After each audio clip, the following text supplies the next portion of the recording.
J'ai lu des tonnes de livres sur l'écriture, en particulier sur le scénario.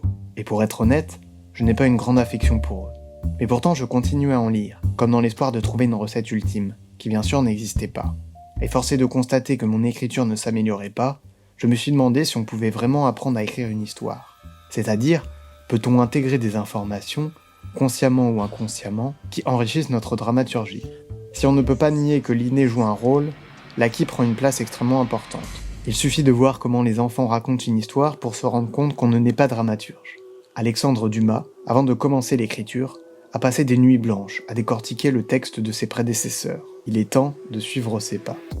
Si les livres d'écriture, de structure narrative ne fonctionnent pas vraiment, alors qu'est-ce qui fonctionne ? Bien sûr, je garde le meilleur pour la fin. De mes études, de mes lectures et de mon expérience, j'ai dégagé ce que je pense être la meilleure chose à faire quand on veut apprendre à écrire un scénario. Déjà, qu'est-ce que je reproche à ces livres d'écriture du scénario ? C'est mentir de dire qu'il n'y a rien à en retirer. Essayer d'ériger des règles en dramaturgie, ça ne date pas d'hier. Aristote s'y essayait déjà dans la poétique. Au début, j'avais peur que lire ces livres puisse brider ma créativité. Mais en réalité, c'est complètement faux. Au mieux, vous en tirerez des choses, au pire, vous aurez juste un peu perdu de temps et d'argent. D'ailleurs, reconnaissons-leur une chose, même si leur structure est basée sur rien de solide, ils peuvent vous donner des idées d'étapes. C'est pourquoi je vous laisse des ressources dans la description, avec les livres que j'ai pu lire ainsi que quelques phrases sur ce que j'en ai pensé. On va s'attaquer au véritable problème de ces livres. La première chose à noter, c'est que les livres sur les scénarios sont rarement écrits par des scénaristes. Mais bon, c'est un argument ad hominem, et je pourrais dire la même chose de moi, donc on va creuser un peu plus profondément. Finalement, à force d'en lire, je me suis rendu compte que la plupart des conseils étaient récurrents. Je pense qu'il faut en choisir un, voire deux, et vous faire votre propre avis. Il y a des variations évidemment, mais les structures qu'ils proposent sont plus ou moins similaires. Elles découlent d'ailleurs généralement des 3 actes que proposait déjà Aristote. Le problème, c'est la tendance à l'uniformisation des œuvres. Déjà, si on propose la même structure, les œuvres vont avoir tendance à se ressembler. Ensuite, le processus d'écriture influence évidemment sur l'œuvre. Forcément, si on uniformise le processus d'écriture, on va uniformiser les œuvres. Deuxièmement, les structures ne reposent sur rien. N'importe qui peut proposer une structure, affirmer que c'est ce qui fonctionne, et rétorquer que c'est l'exception qui confirme la règle, si jamais on trouve un contre-exemple. Je vous renvoie à ma vidéo sur le monomythe, qui explique bien le problème que j'ai avec ça. Si toutes les personnes qui avaient lu un livre d'écriture devenaient des Shakespeare en puissance, ça se serait. J'ai néanmoins quelques conseils que je peux vous donner. Bien sûr, ils n'engagent que moi. Et j'essaierai au possible de les nuancer. Parce que c'est aussi le problème de ces livres, c'est qu'ils sont cloîtrés dans le milieu du cinéma. C'est pour ça que mon premier conseil, c'est développer votre curiosité à plein de choses. C'est pas parce qu'on sait écrire qu'on a quelque chose à dire. De mon expérience, mon écriture s'est développée surtout quand je me suis intéressé à autre chose. L'histoire, la philosophie, les jeux vidéo même. Vous voulez savoir comment écrire un personnage ? Lisez de la psychologie. Soyez attentif aux personnes qui vous entourent. Les humains sont bourrés de paradoxes. Essayez de les comprendre. On peut être engagé dans une cause pour le bien commun, tout en étant exécrable pour notre entourage. On peut être engagé dans le féminisme et adopter un comportement qui va à l'encontre de notre combat. On peut aimer quelqu'un et lui vouloir du mal. C'est une question d'ouverture. Il faut éviter de se renfermer dans sa connaissance. Et c'est pour ça que mon deuxième conseil, c'est ne vous inspirez pas forcément de vous-même. Dire qu'il faut s'inspirer de sa propre vie est un conseil qui revient souvent, mais ça peut être assez mortifère, et en plus c'est hyper discriminant pour les gens qui ont une vie nulle. Il y a beaucoup de premiers courts-métrages étudiants dont le scénario se centre sur un personnage qui souffre du syndrome de la page blanche. Et je suis passé par là aussi. Pourquoi ? Parce que quand t'as pas vécu grand-chose, t'as pas grand-chose à raconter de ta propre vie en fait. Et c'est normal, il faut se nourrir de plein de choses. Bien sûr, c'est possible de le faire, par exemple le cinéma de Nanni Moretti est rempli d'autofiction. Je dis seulement que ça ne doit pas être systématique. En ce qui concerne la méthode, écrivez du macro au micro. C'est plus facile d'écrire d'abord la structure, puis les scènes, et ensuite les dialogues. Si jamais vous avez peur que ça casse la spontanéité, prenez un carnet de notes et notez vos idées. Ça vient aussi avec un autre conseil, trouvez la fin très rapidement. Comme je vous l'ai dit, je n'aime pas trop les structures parfaites, et même si ça arrive que la fin change en cours de route, il vaut mieux savoir où on va. Quand j'écris quelque chose de court, je me dis toujours, il faut un concept et une fin.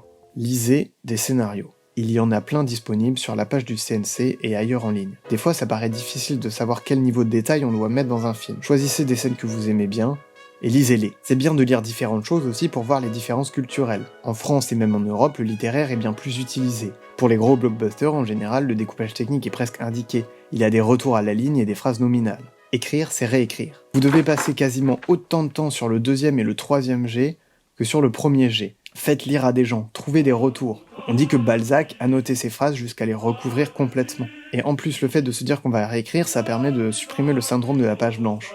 Le syndrome de la page blanche, c'est pas tant qu'on ne sait pas quoi écrire, c'est justement qu'on a trop de choses à dire. On a peur de salir la page vierge. Une autre chose qui est très importante lorsqu'on écrit, c'est la note d'intention. C'est toujours dans l'idée de savoir où on va. La note d'intention, c'est qu'est-ce que vous voulez dire avec un film. Mais ça peut être aussi, et surtout, quelles émotions vous voulez faire ressentir au spectateur. Voulez-vous qu'il réfléchisse, qu'il ait peur, qu'il souffre? Est-ce que vous voulez qu'on s'attache à tel personnage, qu'on le déteste? Si votre démarche c'est justement de laisser le spectateur troublé, d'expérimenter des choses, c'est pareil, il faut le savoir. N'en faites pas trop. La perfection est atteinte non pas lorsqu'il n'y a plus rien à ajouter, mais lorsqu'il n'y a plus rien à retirer. Je vais vous donner un exemple, ça va être plus parlant. Pendant mes études, je participais à la réalisation d'un film en 72 heures en petite équipe, dont chacune était accompagnée par une réalisatrice ou un réalisateur. Le thème avait été donné, on avait eu l'idée de reprendre le poème Le Contrôleur de Jacques Prévert, de l'adapter. On a rajouté une phrase au début du poème pour donner un angle au film. Et moi j'insistais pour ajouter encore d'autres choses au poème. Je voulais que ce soit non seulement le poème, mais aussi des phrases qu'on écrivait. Et là, le réalisateur qui nous accompagnait, il m'a dit quelque chose qui m'a vraiment marqué. Quand on commence, on a tendance à trop en faire. J'ai compris le conseil, en fait, beaucoup plus tard. En réalité, ce qui se jouait ici, c'était ma frustration de ne rien écrire. Je ne voulais pas la meilleure chose pour le film, je voulais juste écrire pour écrire. Il faut savoir mettre son orgueil de côté, surtout dans un format court, et surtout quand on commence. Mais attention à ce conseil-là. Il est à prendre avec du recul, parce que mal perçu, il peut pousser encore une fois à l'uniformisation, quand on a sa singularité. Là, le jeu change, on peut se permettre des digressions, comme les génériques de Gaspard Noé en plein milieu du film par exemple. Mais quand on commence, on a rarement déjà un style, parce qu'il faut expérimenter pour le forger. Je dis pas forcément que j'en ai un, mais au fil du temps, on commence à percevoir des affinités avec certaines choses. Je ne crois pas à cette espèce de phrase qui dit que l'on doit être soi-même pour écrire. On a tous les mêmes biais cognitifs. On s'inscrit tous dans une culture partagée. Il y a de fortes probabilités qu'on ait grandi avec les mêmes dessins animés que les gens de notre génération.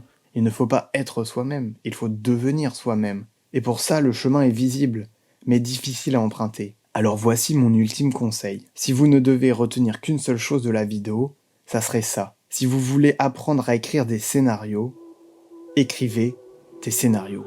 Alexandre Dumas passait des nuits blanches à décortiquer des textes. Mais que s'est-il passé quand il a écrit sa première pièce de théâtre? Il l'a trouvée mauvaise, il l'a jetée et en a réécrit une autre. Le premier long métrage de Kubrick est très naïf dans son écriture. Celui de Wes Anderson a fait un four complet lors de la première projection.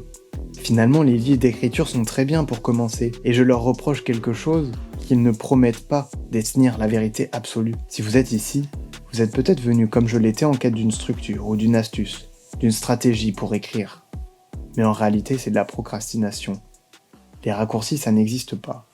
Dites-vous que tout le monde est capable de regarder une vidéo conseil de 10 minutes fait par un mec random sur internet. Mais combien vont dès aujourd'hui se mettre à écrire? Parce que c'est difficile de rester 3 heures, voire toute une journée entière devant une feuille ou un écran pour écrire.